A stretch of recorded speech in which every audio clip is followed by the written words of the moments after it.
is located of the screen and looks like a hand. Please do not raise your hand to provide comments until we reach that part of the public hearing and I make the request. Google Meets will place you in a numbered queue and will call you in the order that your hand was raised. When you are called upon, please use the icons at the bottom to unmute your microphone. And if you would like to turn your camera on, you can use the icon to also have that option. Once your testimony is complete, please mute your audio. All right. If you are participating in person, please ensure that you have signed in tonight. This will ensure that everyone is provided with updates as this process moves forward. If you would like to make a comment but didn't sign up when you arrived, simply visit the staff at the sign-up table to the back right to add your name to the list before the testimony concludes. This hearing will begin at 6:30 and end at 8 p.m. If there are still attendees, either in person or online, waiting to speak at that time, we will extend the session to continue taking comments. We must conclude the hearing no later than 8:30 p.m. due to the school's closing hours. You always have the opportunity to provide your comments in writing. Please speak with someone at the sign-up table and they can assist you. We will start with a welcome and introductory comments by the Maryland Department of the Environment. We will then have a brief presentation from the applicant. At that point, we will start taking public comments. I would now like to introduce Mr. Jonathan Stewart, Chief of the Tidal Wetlands Division, and Mr. William Seeger, Chief of the Waterway Construction Division at the Wetlands and Waterways Protection Program of the Maryland Department of the Environment. Mr. Stewart will serve as the hearing officer for this evening's public informational hearing. Mr. Stewart. There we go. Good evening.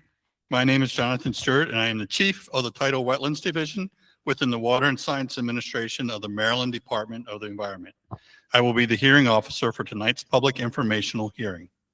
Also in attendance from the department is William Seeger, Chief of the Waterway Construction Division, Tammy Roberson, Assistant Program Manager for the Wetlands and Waterways Protection Program, Matt Wallach, Eastern Region Chief, and the Tidal Wetlands Project Manager for this project, and Fada Tapa, Project Manager for Waterway Construction.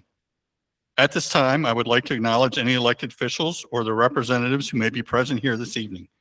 If you're an elected official or representing an elected official, please raise your hand now to be recognized.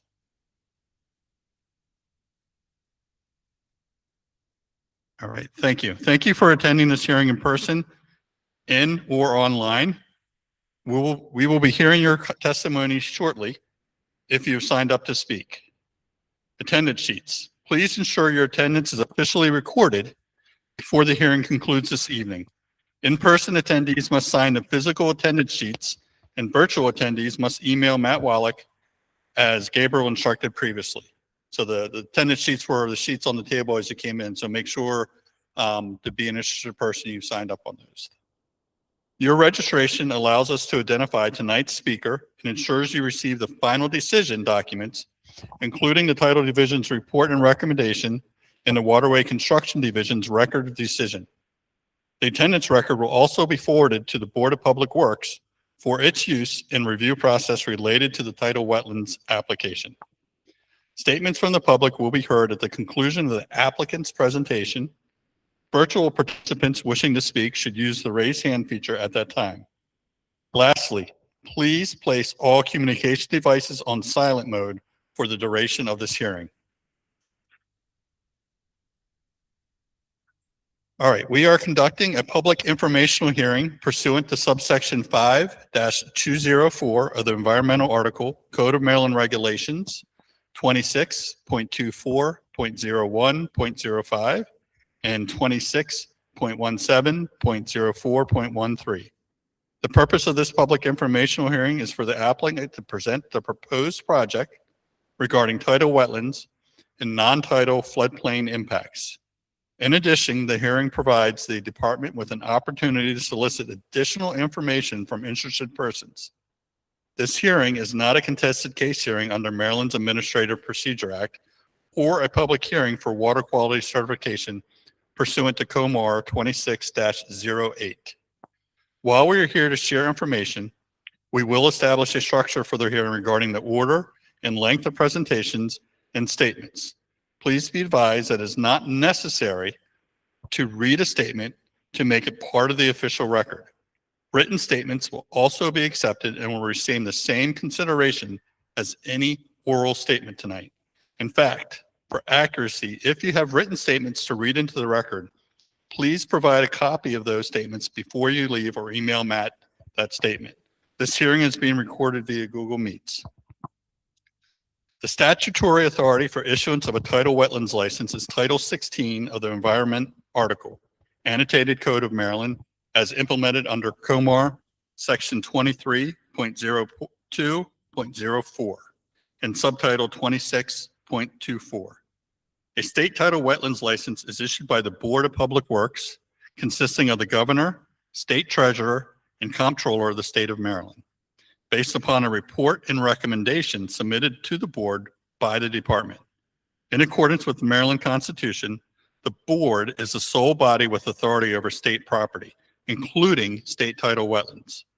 In its proprietary authority, the board has the right to grant a third party a license to construct or conduct an activity in state tidal wetlands. According to Section 16-202 of the Environment Article, the Secretary of the Department shall assist the board in determining whether to issue a license to dredge or fill state wetlands.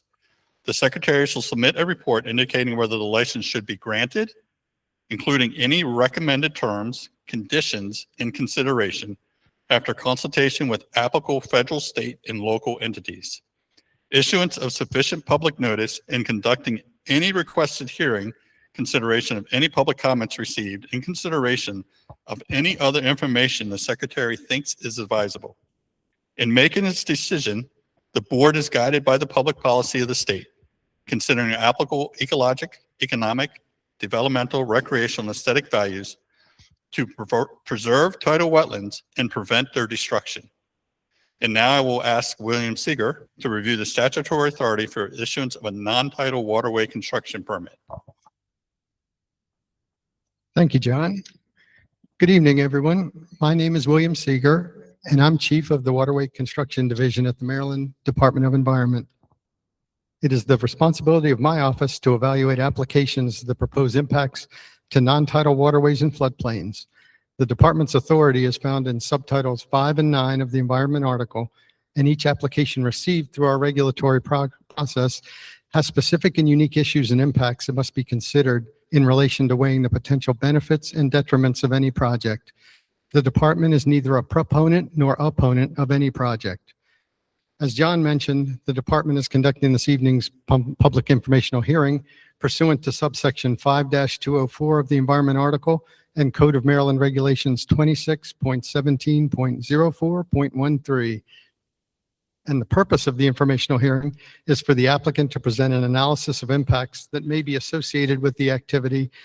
And I would like to emphasize that this public informational hearing is to consider the application pending before the department. There may be a number of additional concerns related to issues beyond the scope of this particular hearing, and I'd like to have the hearing remain focused on the wetlands and waterways permit applications pending before the department. The public comments received during the public comment period will become part of the project file and will be considered by the department when rendering a decision on whether, wait, just lost it.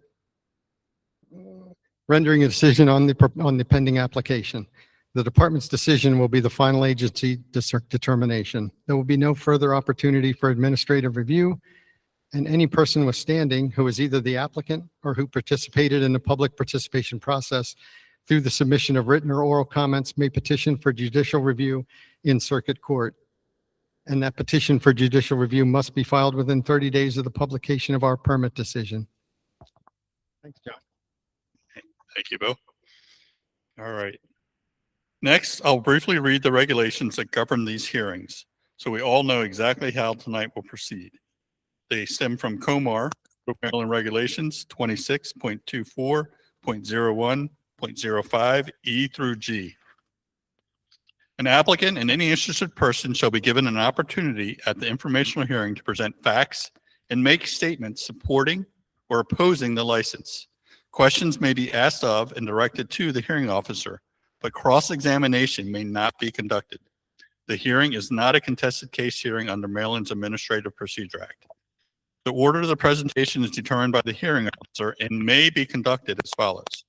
Introduction of the activity and participants by the hearing officer, presentation of the proposed project by the applicant, questions about the activity, statements by public officials, statements in opposition, statements in support, and closing of the public informational hearing by the hearing officer.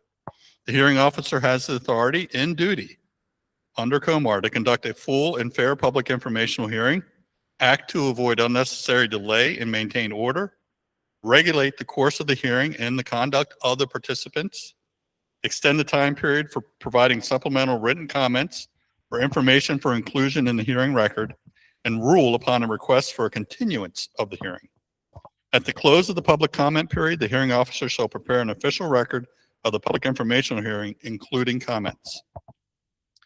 In summary, the Maryland Department of Environment is conducting a public information and Waterways Construction Division application number 26-NT-0021, submitted February 6, 2026, and State Tidal Wetlands application number 25-WL-1148, submitted December 18, 2025. The applicant has applied for an authorization to perform work in non-tidal floodplain and tidal wetlands associated with the Inner Harbor Park and Promenade redevelopment project within Baltimore City. The proposed project is located at 201, 203, and 399 East Pratt Street, Baltimore, Maryland, 21202. It includes the redevelopment of approximately 3,400 linear feet of the Inner Harbor between Pier 3 and the eastern end of the Southern Promenade. Regarding the non-tidal waterway, the project will permanently impact 56,731 square feet of the Jones Falls non-tidal floodplain, which involves 1,265 cubic yards of fill. The tidal wetlands impacts includes demolition of approximately 84,000 square feet of the existing promenade and piers and other associated structures, and the reconstruction of approximately 72,000 square feet of replacement fixed promenade and fixed piers of various lengths and widths, and approximately 20,000 square feet of floating promenade, piers, and gangways of various lengths and widths between Pier 3 and the southwest corner of the Inner Harbor. The project also includes the construction of approximately 25,000 square feet of floating tidal wetlands, 7,000 square feet of planter modules with tidal plantings over existing revetment along the southern promenade, 1,500 square feet of tidal marsh plantings in the southwest corner of the Inner Harbor, 2,500 linear feet of replacement sheet pile bulkhead, pile repair, the relocation of an existing dock space that includes non-water dependent information and ticketing kiosk, approximately 600 square feet of pier signage, and the construction and extension of stormwater outfall. Mitigation for impacts to the Patapsco resulting in loss of open water may be assessed. There may be additional concerns related to issues that are beyond the scope of this particular hearing. I ask that this hearing remain focused on the Wetlands and Waterways Protection Program permit applications pending before the department. Thank you. Gabe? Thank you very much. Next, we will hear from Adam Jen from MCB HP Baltimore. They will provide a short presentation of the project. After this, we will begin public comments. Good evening, everybody. Thank you, Gabe. Thank you, MDE team. My name is Adam Jen. I'm a partner with MCB HP Baltimore. I'm the project executive for the Inner Harbor Park and Promenade project and Harbor Place.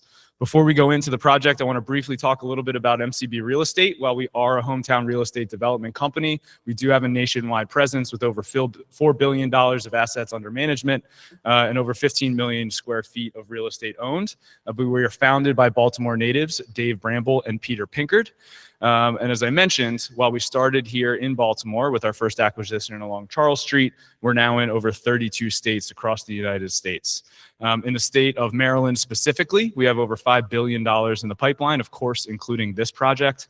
And we're very proud to own roughly 8 million square feet within the state of Maryland. This project in particular subsumes the predominance of the Inner Harbor Park and Promenade, everything from the Rusty Scupper to the southeast, all the way around to the Aquarium, as you see here. We own the 2 pavilions here in black. The predominance and the remainder of this space is owned by the Mayor and City Council of Baltimore.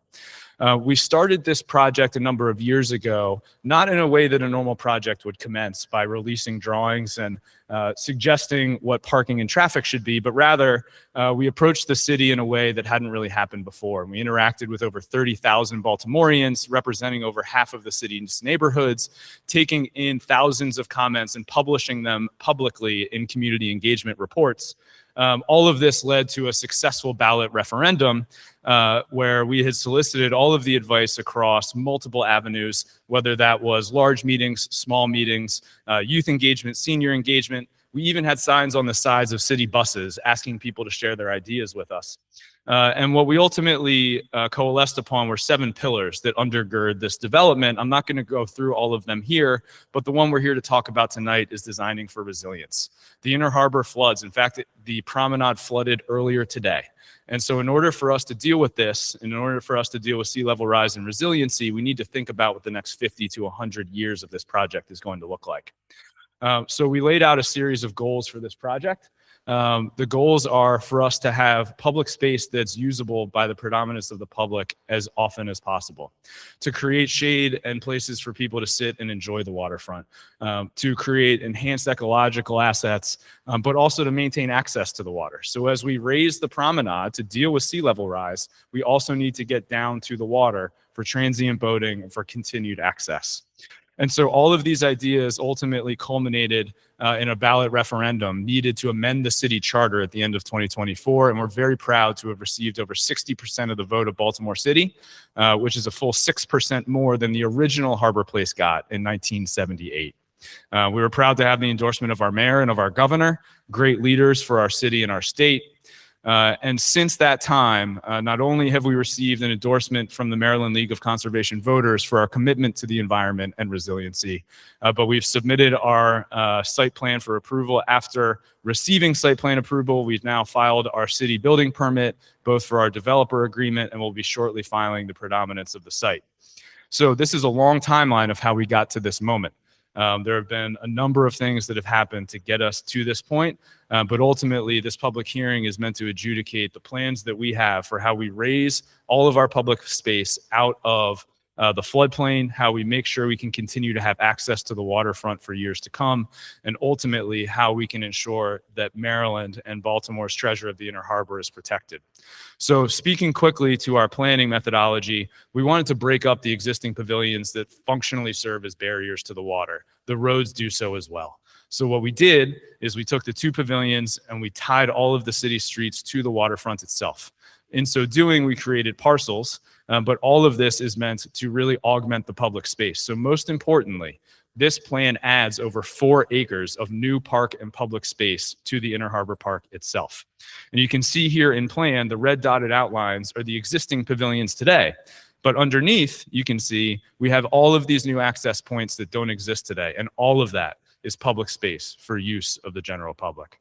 So what you see here again, as I mentioned, is over 4 acres of new public space added, hundreds of new shade trees, immense reduction in impervious surface for the health of the bay, and then new waterfront access, whether that's bulkhead promenade or floating shore or floating walkways rather. All of this is meant to enhance all of our experience as Baltimoreans around the waterfront. So with that, I want to turn it over to Charlie Mitchell, lead engineer from STV, to speak a little bit about the non-tidal floodplain considerations. Charlie?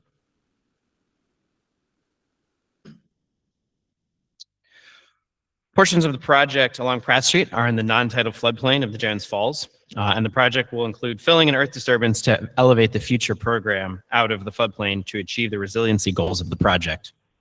The area of our disturbance in the non-tidal floodplain is 1.32 acres, and we've calculated the fill in the 100-year non-tidal floodplain at 1,265 cubic yards. The project's impact on the non-tidal floodplain limits will result in a net reduction on adjacent properties, and the impact to adjacent properties will be negligible. And next, we're going to have Eric Smith with Moffatt and Nickel to talk about the tidal impacts.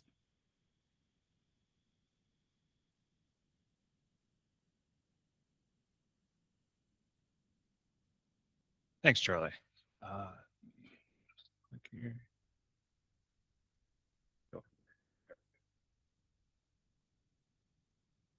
All right, so I'll be covering the tidal wetland portion of the project. And as Adam presented earlier, the project starts down near the Rusty Scupper and wraps around the harbor to the southwest past the Science Center, up around the Constellation Pier and all the way to Pier 3 where the National Aquarium resides. And we'll go over the different components of the project and the rationale behind that. So one of the things we did when we started the project was do a detailed investigation and inspection of the existing promenade structures, both above water and underwater. And as you can see here, the underwater photos show that given the age of the promenade and the bulkhead at over 50 years, it shows significant deterioration as you would expect from a structure of that age. So one of the goals of this project is to replace, rehabilitate, and reconstruct those structures to renew the waterfront and reset the clock for many years to come.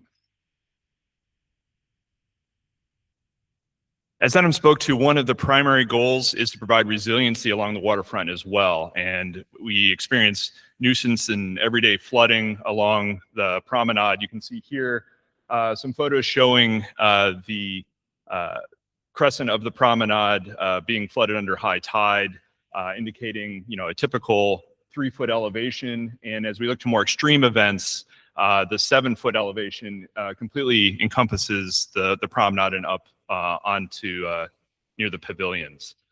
So one of the things that we wanted to do was look at what happens when we have an extreme storm surge event or a hurricane. This shows Hurricane Isabel during 2003 and the extent of flooding in the harbor, where we saw both Light Street and up into Pratt Street inundated with water, as well as the entire promenade surrounding the pavilions.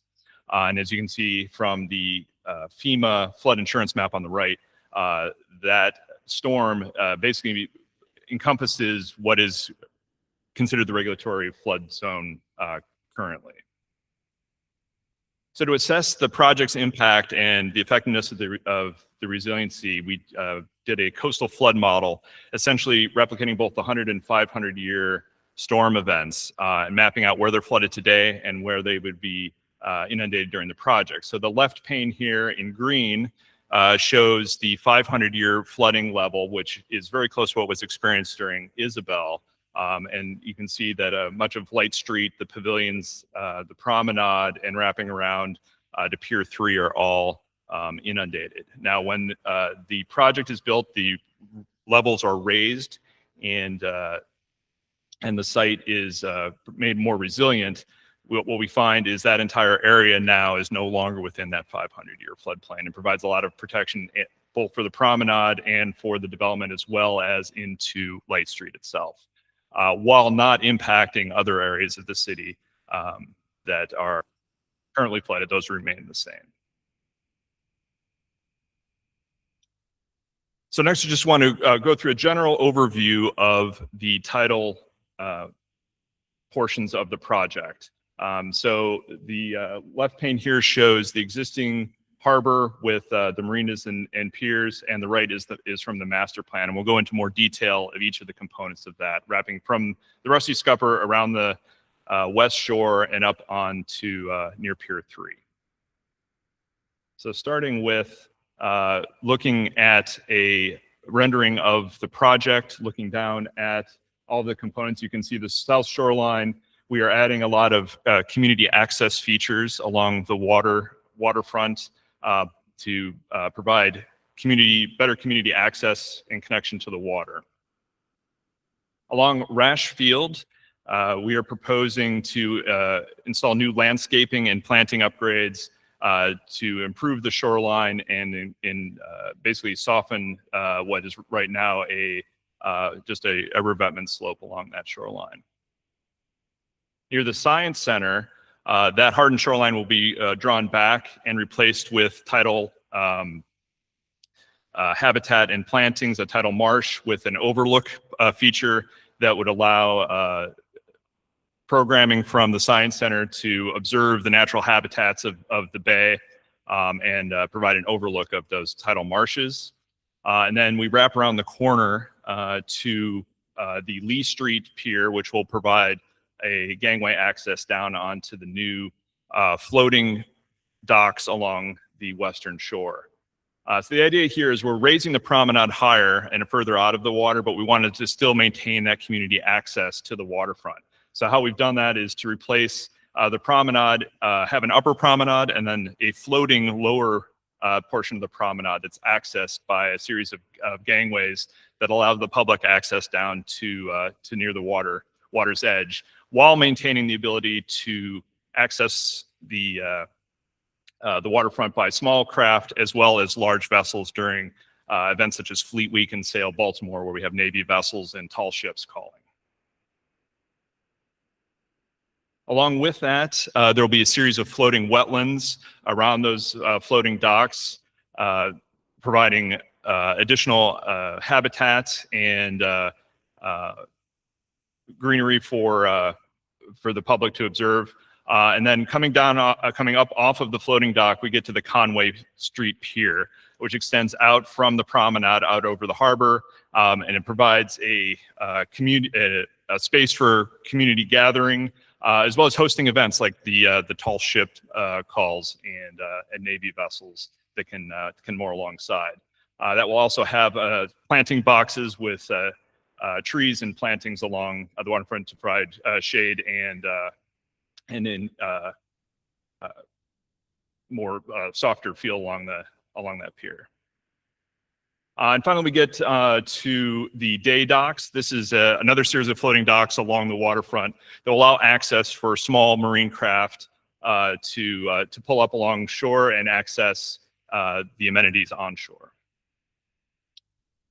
The existing Constellation Pier will have a series of upgrades to the top of the pier, which include plantings, various benches and public access, as well as repairs to the underlying pier structure to extend its life.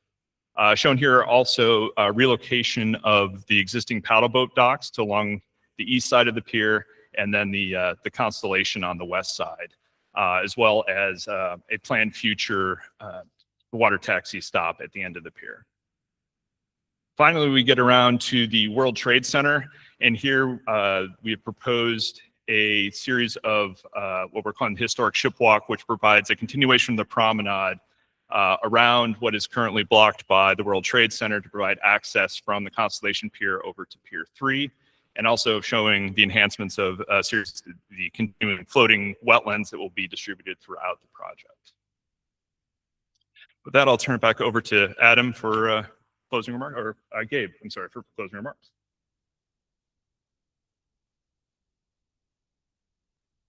Thank you, gentlemen. All right, we will now begin our public comment period. As I mentioned, the purpose of this public hearing is to allow interested parties to provide comments related to the tidal wetlands impact and non-tidal floodplain impacts associated with the Inner Harbor Park and Promenade redevelopment project. My role as the hearing facilitator is to run a professional and orderly public hearing. I understand how important these issues are, and I take my role as hearing facilitator very seriously. I'm committed to providing members of the public an opportunity to provide comments in an organized, fair, professional, and orderly manner. We look forward to hearing your perspectives, but please be courteous to all speakers and understand that offensive or profane language will not be allowed. We are interested in hearing comments related to the Inner Harbor Park and Promenade redevelopment project from all interested individuals. However, please keep in mind that this hearing is for the tidal impacts and non-tidal floodplain impacts. Again, neither the panelists nor I will respond to any questions or comments. We are here to listen. Please remember that we are recording this hearing. Speak directly and clearly into the microphone and provide your full name, address, and any organization you may represent. To ensure all will be heard, there will be a 2-minute time limit for public testimony and a 4-minute time limit for elected officials and anyone representing an organization or community. The time will start after you introduce yourself. I will remind you when you have 30 seconds remaining so you can begin to wrap up your testimony. As the hearing facilitator, if you are unable to conclude your comments at the end of your time period, I will end your testimony and move on to the next person. As a reminder, if you are here in person, you must sign up in order to provide comments. And if you are participating virtually, you must raise your hand. You always have the opportunity to provide your comments in writing. If you would like more information on that, you can head to the sign up table and they will assist you, or we will have a slide up at the end of this presentation with, there it is, the contact information. All right. Do we have anyone signed up in person to testify at the moment? No? We'll go online.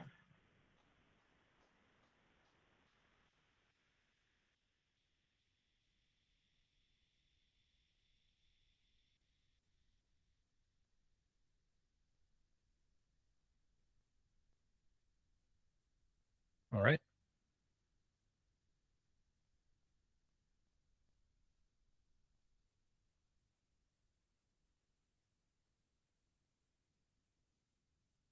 Sounds good. We're going to take a 15-minute recess and come back and see if anyone has any testimony to provide. Thank you.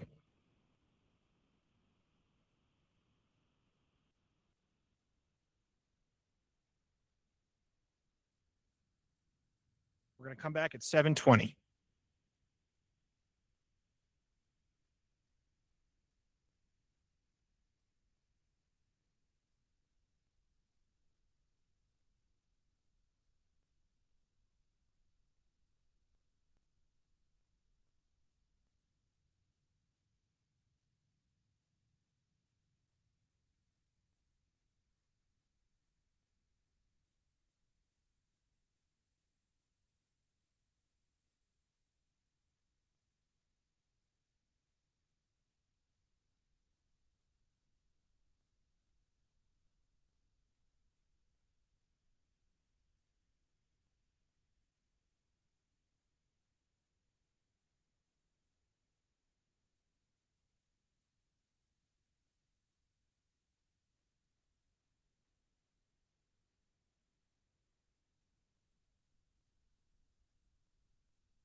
All right, welcome back. Derek, if you'd like to provide testimony, please unmute yourself.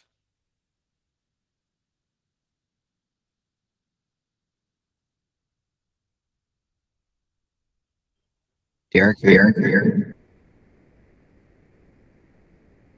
Hello, I've unmuted myself. Can you hear me? Hello, can you hear me now? We can hear you. Thank you, Derek. Great. Sorry about that. Hi, my name's Derek Hargist. I'm a resident of Greenmount West, which is a little bit north of the harbor. And since this is an environmental town hall, I want to just express my concerns. I haven't been able to get to any of the other town halls, so I'll try to keep it environmental. But my main concern is about the over 900 units in the area that has not had residentially that kind of residential use to it.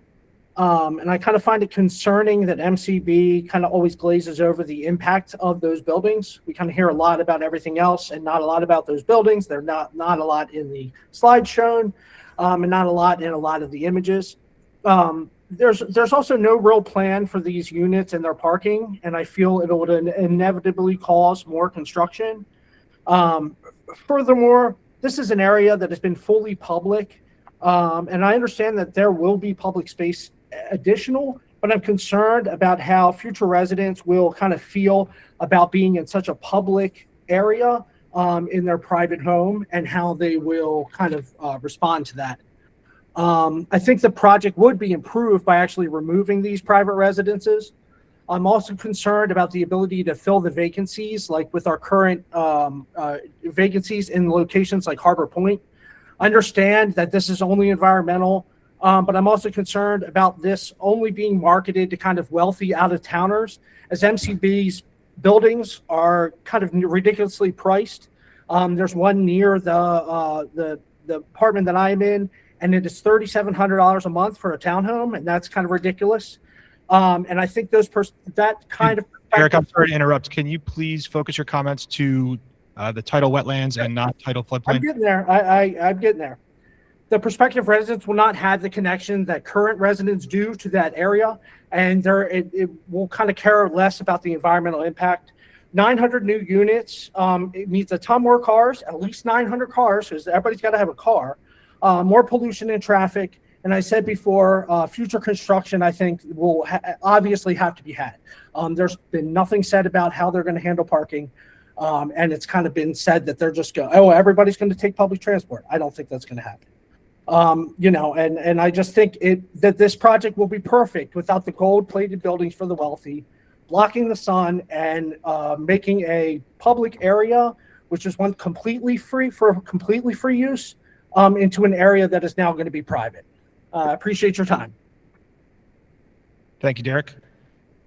Do we have anyone else, either in the room or virtually, that would like to provide testimony?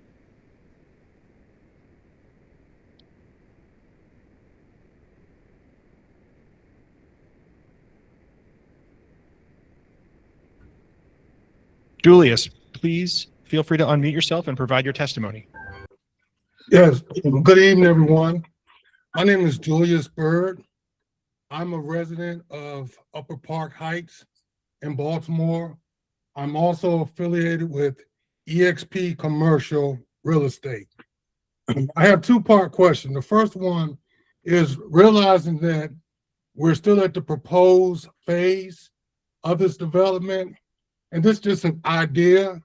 Would there be any consideration at the promenade level to raise it to facilitate cultural events like live performances, such as the performers will be facing either Light Street, Conway, or Pratt Streets? That's the first question.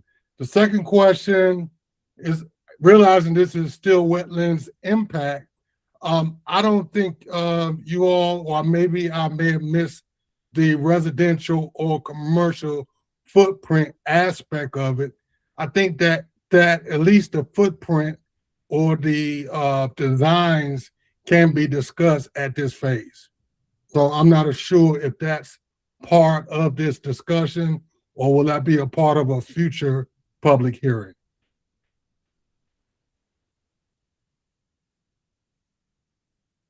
Thank you very much. Next, we'll go to Jean Jones. If you would like to unmute yourself. Yes, hi. I just wanted to know how long will the first phase of this project take? And also, I do agree with Mr. Byrd about raising the promenade up higher where they can have concerts down there. I mean, like it used to be. Years ago, like I'm 65 years old, and I actually just moved back to Baltimore City from living in Baltimore County. And I do remember, back when the Inner Harbor first came about and was built under, Mayor William Donald Schaefer, and we had all this activity down there, like the different concerts and everything that was going on down there. And now, it's nothing. But I do agree with Mr. Byrd, raising that promenade up a little higher to so we can have concerts. But my main, question was, how long will the first part of the project take before you go into the next phase? Because tidal wetlands, I'm quite sure you have to get all that done first. And thank you for your time. Thank you very much, Ms. Jones. Just a reminder that we are taking comments. We're not doing a Q&A session. But we will take questions, yes, and they will be answered at a later time. Anyone else in the room or online who would like to provide testimony?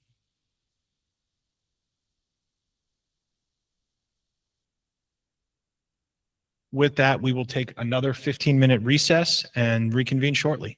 Thank you.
All right, welcome back.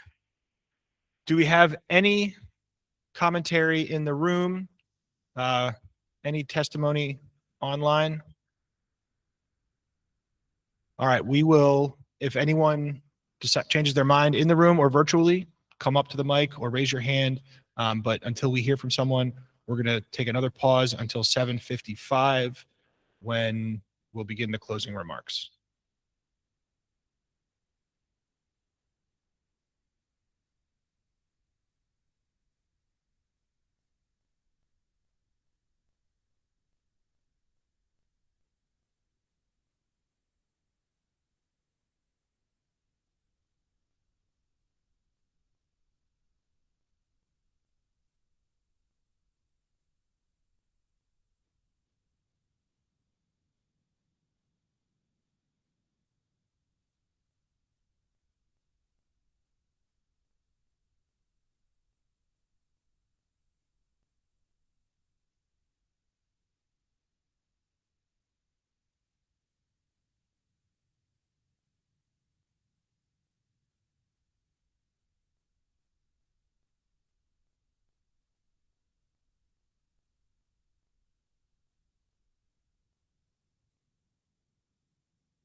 All right, we're back.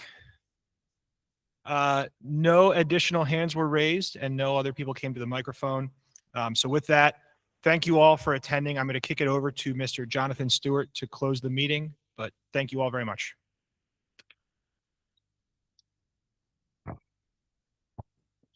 All right, thank you. The formal hearing record will remain open until Tuesday, April 8th, 2026. All correspondence must be postmarked or emailed by this date. For those in attendance, there are a limited number of sheets explaining how to submit additional comments. You can find these sheets at the sign-in tables in the back. Please send any additional comments that you would like to make for the record to MDE to the following staff. By email, for non-title comments, email fadathapa@maryland.gov. That's PHATTA, and it's up on the screen, th.thapa@maryland.gov. And for title comments, email matthew.wallach@maryland.gov. That's MATTHEW.Wallach, WALLACH@maryland.gov. Or by mail at Maryland Department of Environment, care of Matt Wallach or Fada Tapa, Wetlands and Waterways Protection Program, 1800 Washington Boulevard, Suite 430, Baltimore, Maryland, 21230. After the hearing record closes, the department will review and consider all the comments it received during the comment period. If necessary, the department may request additional information from the applicant to address certain comments. After all relevant issues have been resolved, the Waterway Construction Division will make its decision on a non-tidal wetlands and waterways permit, and the Tidal Wetlands Division will make its decision and final report and recommendation to the Wetlands Administrator for the Board of Public Works, who shall then present the proposed project for the decision at a public of the board in accordance with COMAR Chapter 23.02.04. The board's decision will be final, and there will be no further opportunity for administrative review. Any person withstanding may petition for judicial review of the board's decision in the Circuit Court of the City of Baltimore. The petition for judicial review must be filed within 30 days of the board's decision. Bill, don't you have a, for your decision? Same time frame? Yeah, and for the Waterways Construction Division permit, when they issue it from the department, it'll be the same time frame, and the petition for judicial review must be filed within 30 days of the issuance of the permit. We appreciate your interest in this project and thank you for attending the hearing. The time is now 7:58 and this hearing is now adjourned. Thank you.